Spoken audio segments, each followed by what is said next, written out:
Você pode se assentar neste momento, nós vamos à palavra de Deus rapidamente.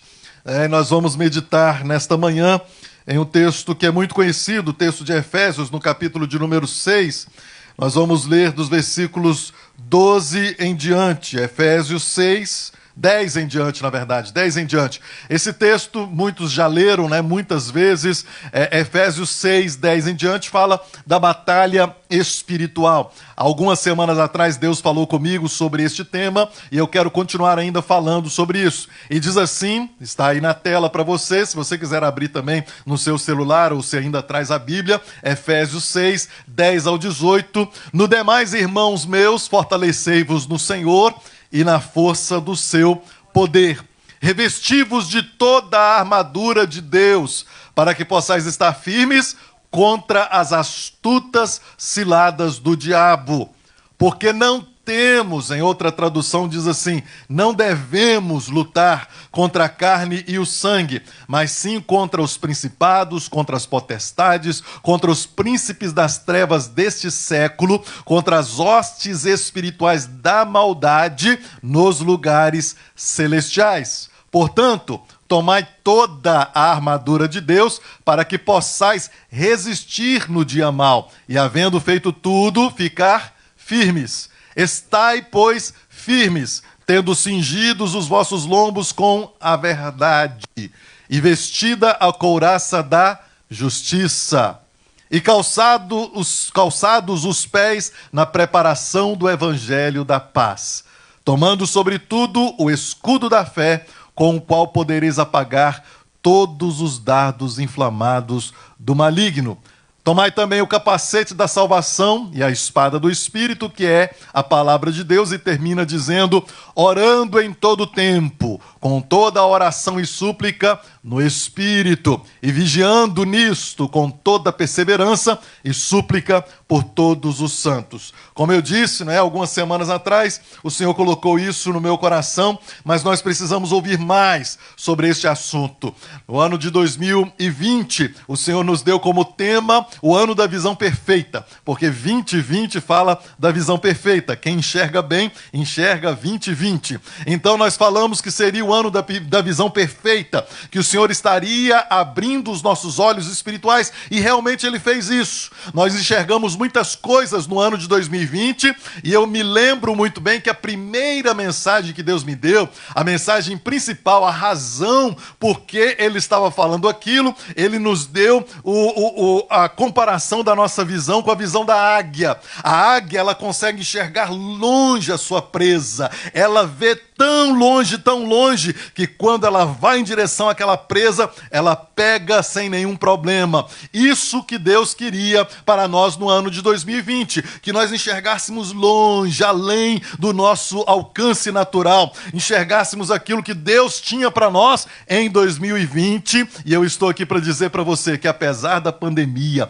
apesar de todos os problemas que nós passamos em 2020, para muitos aqui dessa igreja foi um ano próspero, um ano abençoado, um ano de grandes conquistas. Agora, em 2021, nós entramos o ano com um novo tema, o ano da maturidade. E mais uma vez, no começo do ano, Deus nos falou por que Ele queria que este fosse o nosso tema. Porque a Bíblia diz que o menino não difere em nada do escravo. Enquanto ele for criança, ele não pode herdar. Ele parece até um escravo, porque ele está ali debaixo de professores, de tutores, e ele não pode herdar absolutamente nada enquanto for menino. E o apóstolo Paulo, quando fala isso para a igreja de Corinto, ele estava dizendo a respeito do crescimento espiritual, amadurecimento. Quando nós nos amadurecemos, quando nós crescemos espiritualmente, aí sim nós podemos tomar posse daquilo que não podíamos tomar antes, E é engraçado que eu estava pensando nisso esses dias, me preparando para essa mensagem, e você vai ver que tudo que uma criança pode, o adulto pode. Mas nem tudo que o adulto pode, a criança pode. Não é verdade? Por exemplo, uma criança pode tomar mamadeira. Adulto pode tomar mamadeira, irmãos? Pode. Não fica bonito, Mas pode. A criança pode usar fralda e usa fralda. Adulto pode usar fralda?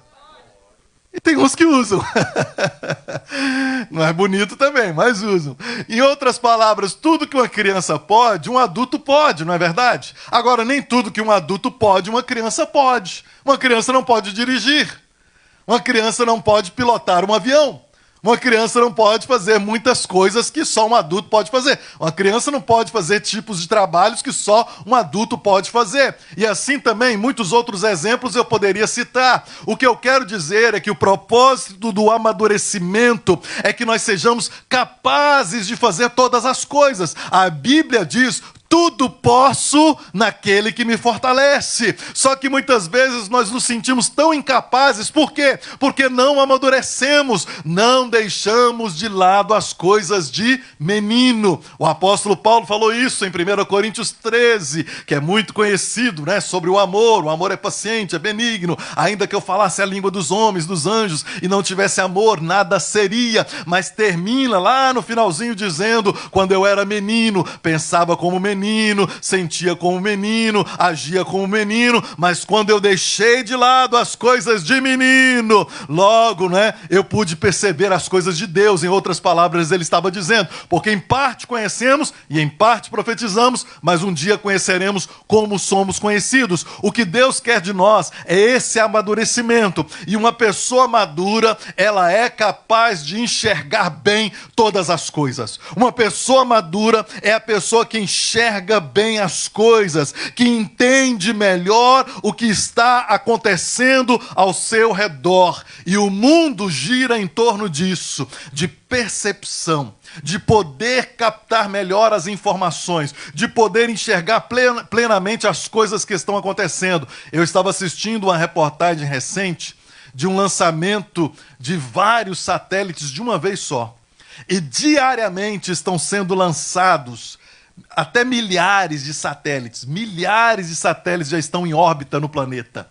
Estão lançando centenas, dezenas, milhares de satélites em órbita para poder fazer os governos, as autoridades, as companhias enxergarem melhor, né, o planeta Terra, a comunicação melhorar na internet e outras coisas desse tipo. Por quê? Porque eles estão tentando aprimorar a visão de cada país, a visão de várias companhias. Hoje em dia, tem câmeras em todos os lugares. Você vai aqui no banco, tem câmera filmando a hora que você vai tirar o seu dinheiro, filmando aqui esse prédio todo. É por isso que eu me sinto tão seguro aqui, porque tem tantas câmeras aqui. Eu acho que um ladrão seria tolo tentar roubar da igreja, porque ele sabe muito bem que o banco é muito bem protegido e nós somos protegidos por tabela. Assim também nos semáforos. Você passa no semáforo, você vai ver a câmera lá em cima. Ou seja, tudo está voltado para isso, para enxergar, para ver. Os telescópios que estão descobrindo agora, né, estão proporcionando ao homem enxergar muito além do que enxergavam antes. Para você que não sabia, agora até caiu a teoria do universo. Hoje a ciência não está falando mais de universo. Hoje a ciência está falando de multiversos. Porque são vários sistemas, o universo ele é composto de galáxias. E agora descobriram que não tem só um universo com várias galáxias, mas são multiversos com muitas galáxias, porque os telescópios conseguiram enxergar isso. Recentemente, eu também vi uma reportagem sobre um telescópio que viu um planeta que parece ser todo de ouro. E parece que esse planeta, que está a milhões, bilhões de anos-luz daqui, parece que ele está vindo nessa direção. Parece que ele está caminhando na direção da Terra. Parece que ele está vindo na direção da Terra. Quem sabe já não é o céu, a nova Jerusalém, que a Bíblia diz que vai descer ataviada como noiva para o noivo, e está chegando, vindo na nossa direção, que é a vinda do Senhor Jesus Cristo. Os telescópios estão vendo isso. Por quê? Porque estão ampliando a visão. O que Deus quer de mim, o que Deus quer de você, é que nós possamos também ampliar a nossa visão, enxergar de longe a presa, aquilo que Deus tem para nós, para podermos conquistar tudo que Deus preparou para nós, que a nossa visão não seja limitada ao aqui e agora. E eu não estou falando de olhos naturais, eu estou falando de olhos espirituais, que os nossos olhos espirituais sejam abertos para contemplarmos aquilo que Deus quer revelar para nós, aquilo que Deus quer mostrar para nós. E o diabo, sabendo do nosso potencial, sabendo que se os nossos olhos forem abertos, nós vamos fazer a vontade de Deus, ele vem e quer constantemente ferir os nossos olhos e causar a cegueira espiritual em muitas pessoas. Quando nós olhamos na Bíblia Sagrada, nós vamos ver que foi isso que ele fez justamente com o povo de Israel. Como o diabo conseguiu cegar Israel muitas e muitas vezes. Se você não sabia, um dos últimos juízes de Israel, porque Israel ele passou por alguns períodos, e ele teve em uma determinada época juízes que governavam a nação. Eles não tinham reis, eles tinham juízes. E os juízes lideravam a nação de Israel logo quando eles entraram na terra da promessa. Depois que Josué morreu, Deus levantou juízes para governar a nação de Israel. E um dos últimos juízes, e muitos teólogos consideram ele como o último juiz, foi Sansão. Você já ouviu falar da história de Sansão? E você sabe como que ele terminou? Cego. Depois dos juízes, por um período também, Deus levantou sumos sacerdotes. Os sumos sacerdotes, então, dirigiam a nação debaixo da orientação de Deus, debaixo do governo de Deus, debaixo da ordem divina. E um dos últimos sacerdotes, e alguns consideram ele também como o último sacerdote, foi Eli. Porque Samuel, muitos consideram já não como um sumo sacerdote, mas como um profeta, como um rei, como um estadista, legislador, porque Samuel era completo. Mas Eli, que foi antes dele, foi um dos últimos, se não o último sumo sacerdote. E sabe como que Eli terminou? Cego. E se você quer saber ainda mais, depois dos sumos sacerdotes, depois de Samuel, Deus instituiu então reis. O primeiro foi Saul, depois Davi, Salomão, Roboão e etc. Até o período do cativeiro da Babilônia. E o último rei de Israel foi o rei Zedequias. Sabe o que aconteceu com ele? Ele ficou cego. Então você percebe aí uma tendência. Você percebe aí um plano, você percebe aí um projeto de Satanás, querendo cegar aqueles que estão na liderança, querendo cegar aqueles que são servos de Deus, querendo cegar aqueles que Deus tem colocado como cabeça e não cauda, para estar por cima e não por baixo. E é o que o diabo muitas vezes quer fazer com você, quer fazer contra a minha vida. Por quê? Porque nós somos representados em todos esses homens aqui. A Bíblia diz que nós somos reis e sacerdotes.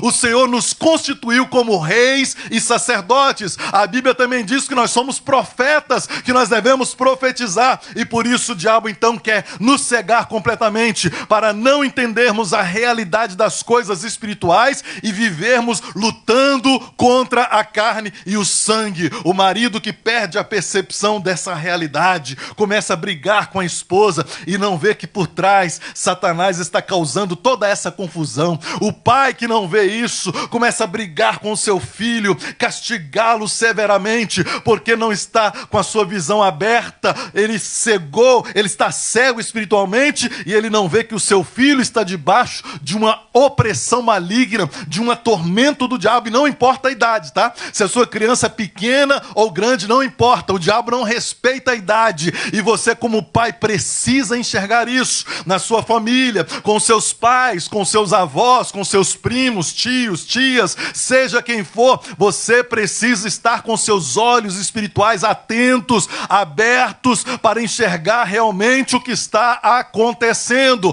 no seu trabalho, na sua vida financeira, em todos os aspectos possíveis. Parece que a igreja hoje está perdendo essa visão, parece que a igreja hoje está se esquecendo de que nós lutamos ainda, desde a época que a igreja foi fundada, e até o arrebatamento nós vamos continuar lutando contra principados, potestades, seres espirituais da maldade nas regiões celestes, como diz a palavra de Deus que nós acabamos de ler.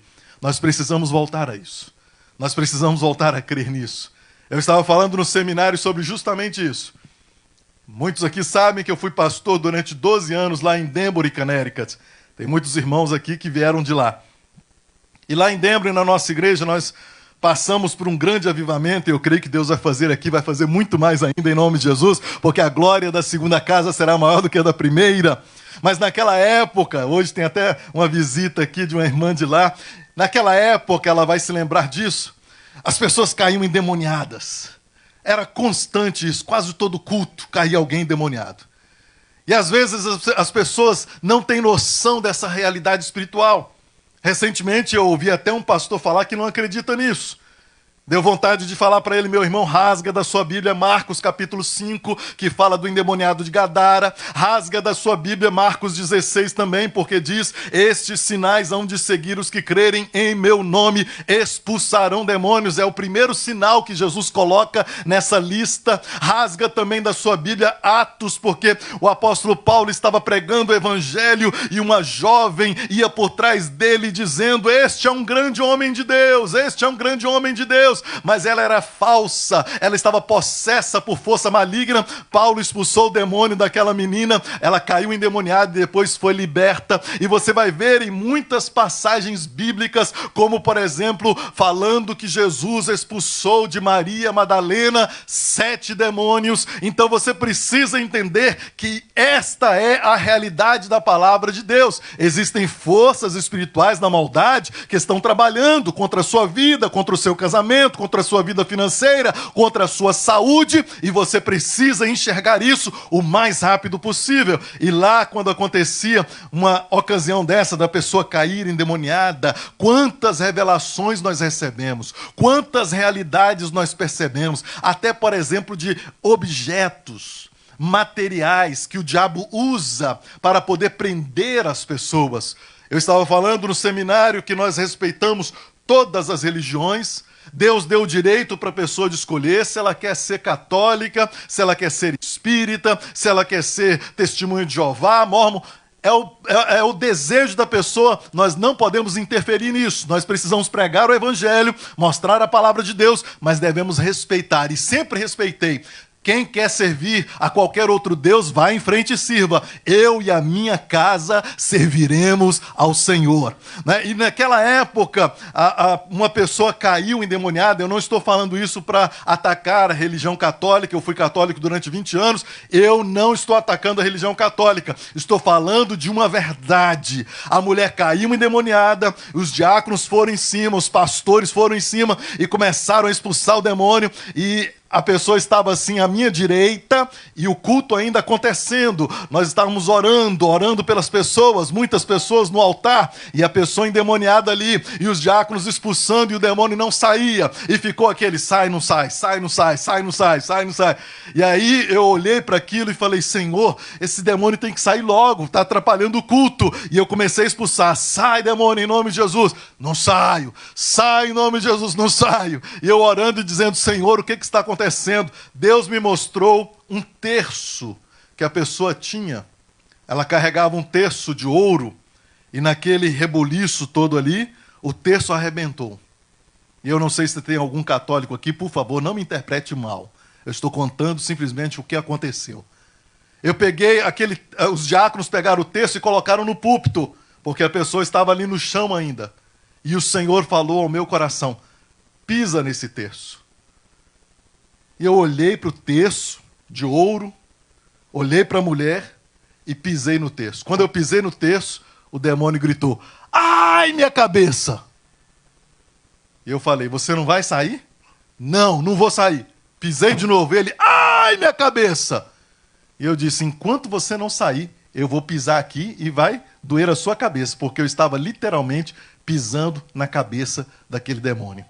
E eu pisei mais algumas vezes, aí ele falou: para, eu vou sair.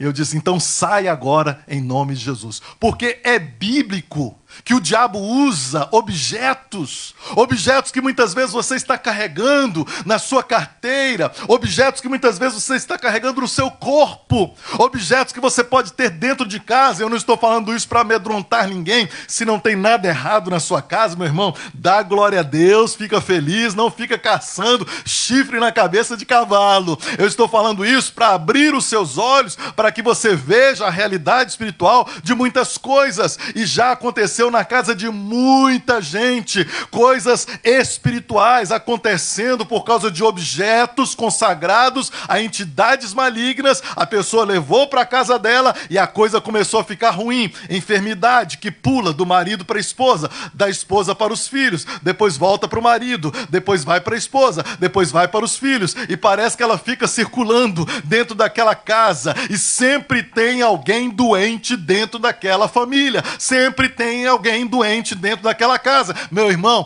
pode começar a procurar, Deus vai te mostrar. Eu falei aqui alguns domingos atrás: clama a mim e responder-te-ei e anunciar-te-ei coisas grandes e ocultas que não sabes. Se você está com problema financeiro, se você está com problema na família, se você está com problema de saúde, Deus quer tratar tudo isso para que você viva a vida abundante na terra, esperando a vida eterna nos céus. Quem pode aplaudir ao Senhor por isso?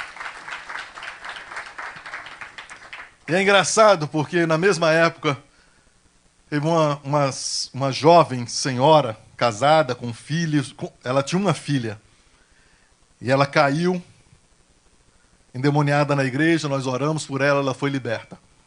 Naquela época não tínhamos células, nós tínhamos culto nos lares.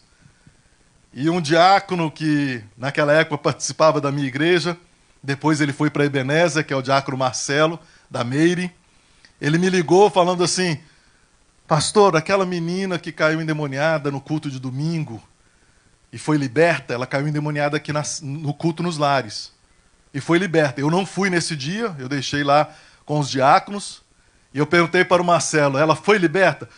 Pastor, nós oramos e ela foi liberta. Mas o meu medo, pastor, é que ela só vai ficar assim, né? Vai e vem, vai e vem, vai e vem. E a Bíblia diz que quando o demônio sai, ele volta trazendo mais 7.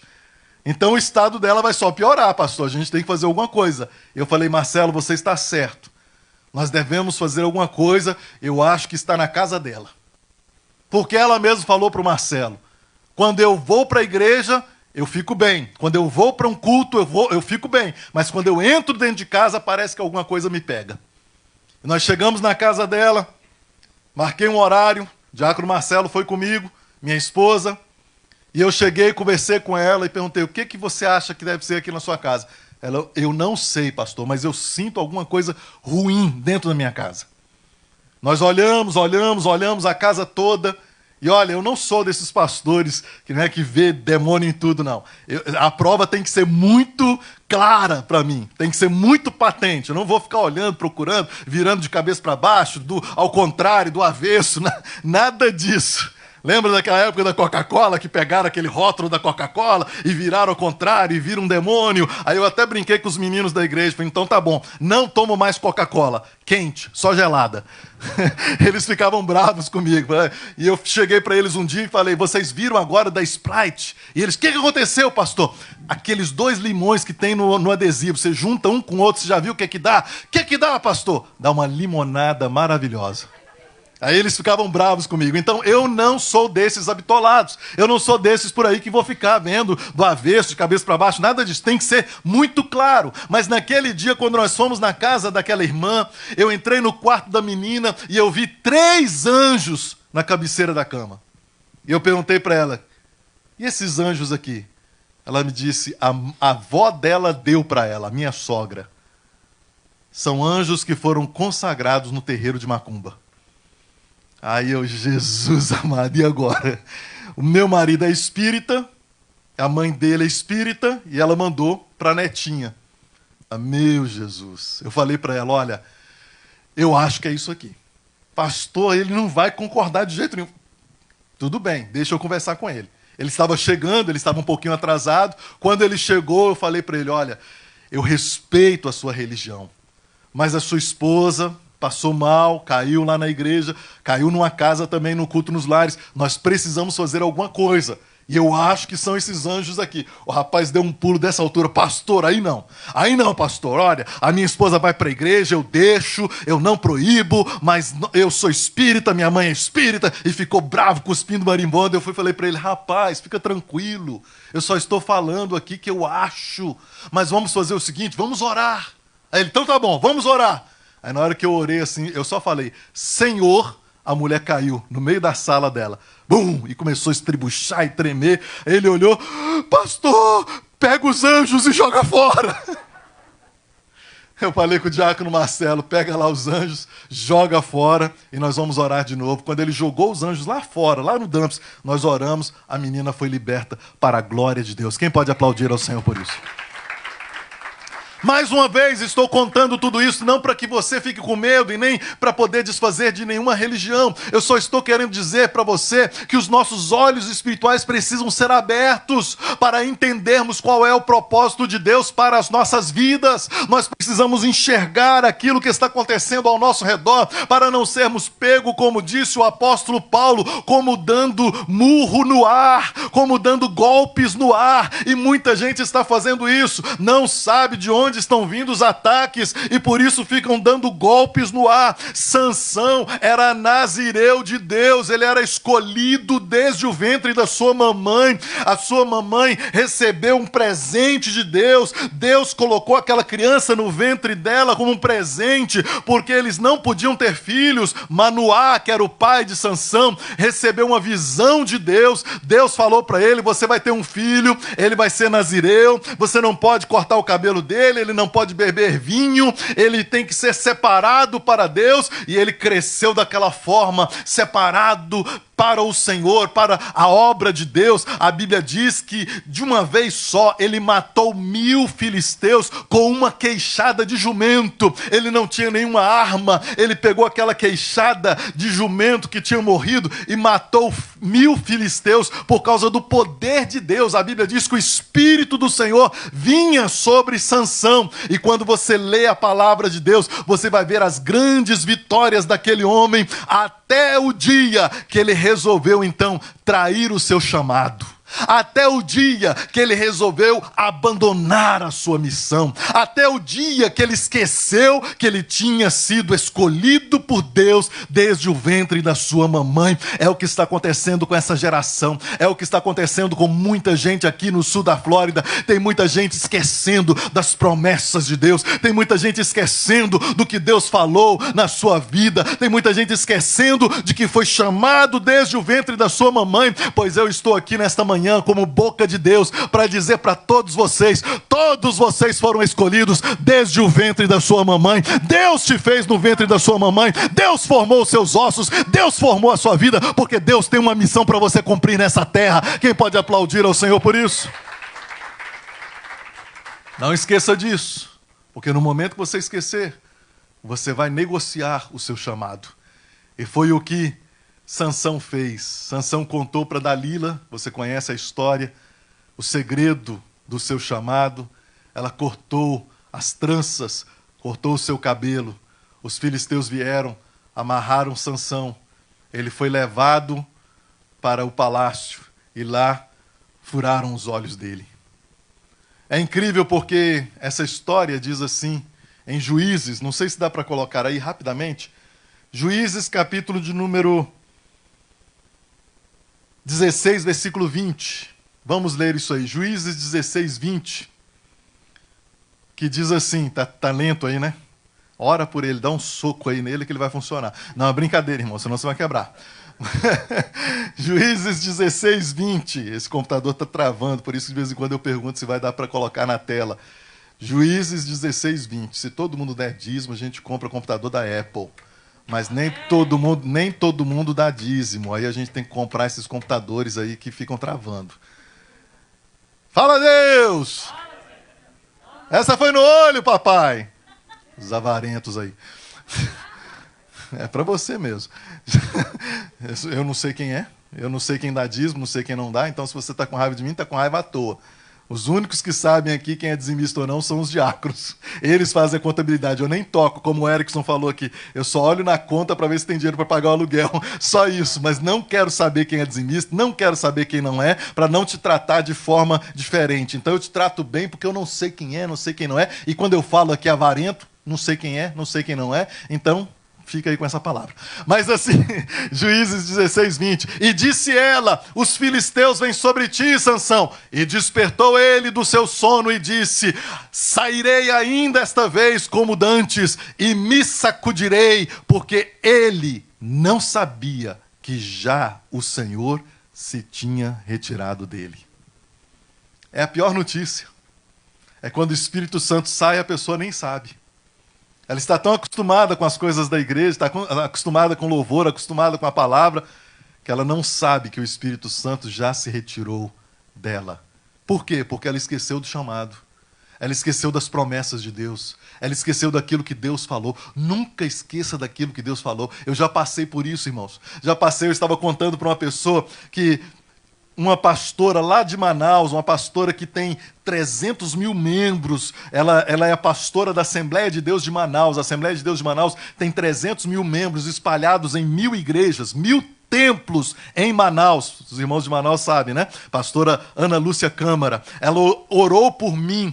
Ela colocou as mãos dela na minha mão esquerda. E ela disse assim na minha igreja, lá no norte: você é chamado como homem do fogo, profeta do fogo. E eu fiquei com aquela palavra. Depois do culto, os jovens vieram: ê, profeta do fogo, hein? Ê, varão do fogo. E começaram a zoar um pouquinho. E naquela época tinha um que tinha falado que era profeta do fogo e tinha caído. Aí eu fiquei: meu Deus, esse negócio é meio estranho. E eu deixei isso de lado. Eu deixei isso para lá. 2 anos se passaram, a Ana Lúcia voltou e essa pastora, ela prega no Brasil inteiro, ela canta com Diante do Trono, ela vai para cima e para baixo no Brasil, e ela voltou na nossa igreja e ela olhou para mim e disse assim: você esqueceu, mas Deus não esqueceu. Você ainda continua sendo para ele o homem do fogo, o varão do fogo, o profeta do fogo.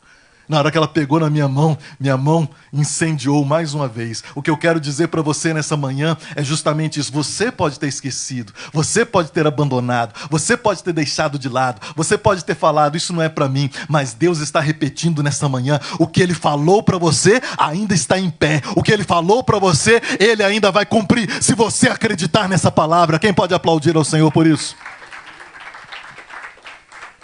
Sansão não acreditou e acabou ficando cego.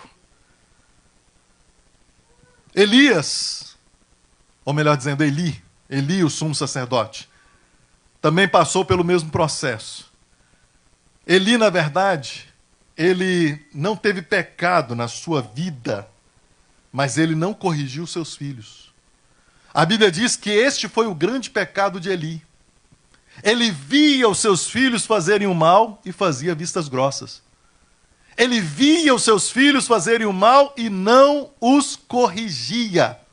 Os seus filhos adulteravam, roubavam, e eram sacerdotes, serviam a Deus, mas ele não os corrigia. E a Bíblia diz que mais uma vez os filisteus entraram em guerra contra Israel, e Eli teve a brilhante ideia, dizendo assim: olha, leva a arca, porque a arca representava a presença de Deus. Leva a arca para a guerra, porque assim Deus vai nos dar a vitória. E quase que aconteceu mesmo. Eles levaram a arca para a guerra. Ofni e Finéias, que eram os 2 filhos adúlteros, ladrões de Eli, carregavam a arca para a guerra.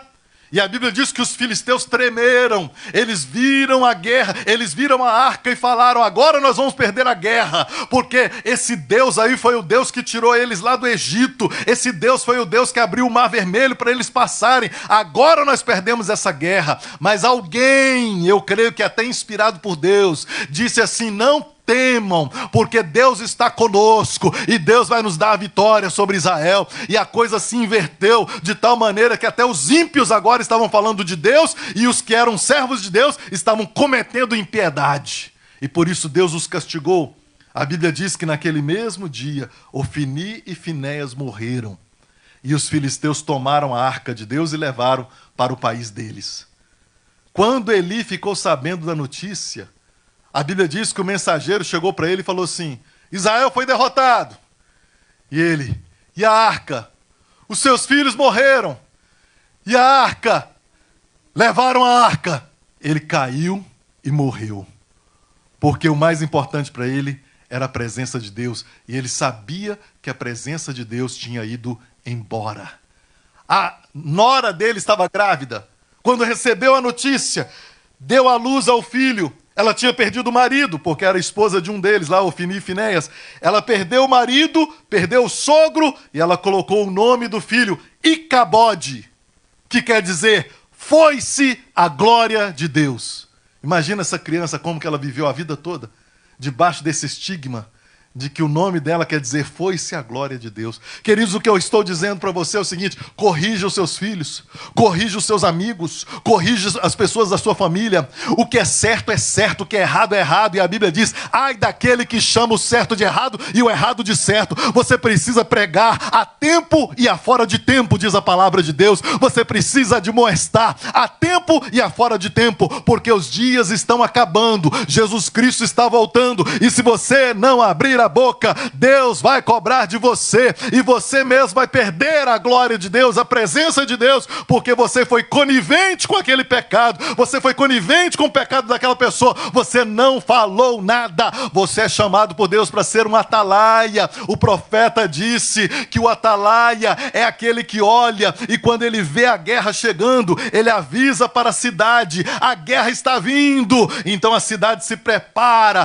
para a guerra, e ela não é pega de surpresa. E Deus falou assim para o profeta, eu te constituo como atalaia. Se você falar para o ímpio que ele está pecando e ele se converter, você ganhou uma alma. Mas se você ver o ímpio pecar e não falar nada para ele, e ele morrer na sua impiedade, eu cobrarei de você, diz o Senhor. Então, meu irmão, você está diante de uma situação hoje, que é um momento de decisão, de dizer o seguinte, eu não vou mais me calar, eu vou falar desse pecado, eu vou falar com amor, eu vou falar com misericórdia, mas eu vou corrigir essa pessoa, porque essa pessoa não pode mais continuar nesse pecado. Eu vou ser uma atalaia. Se ela te ouvir, você ganhou uma alma. Se não ouvir, então você está livre do sangue daquela pessoa. Quem está entendendo, diga amém.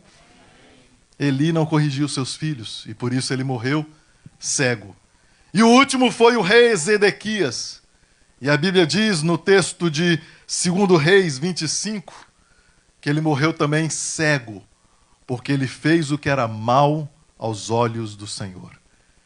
Ele era da linhagem real.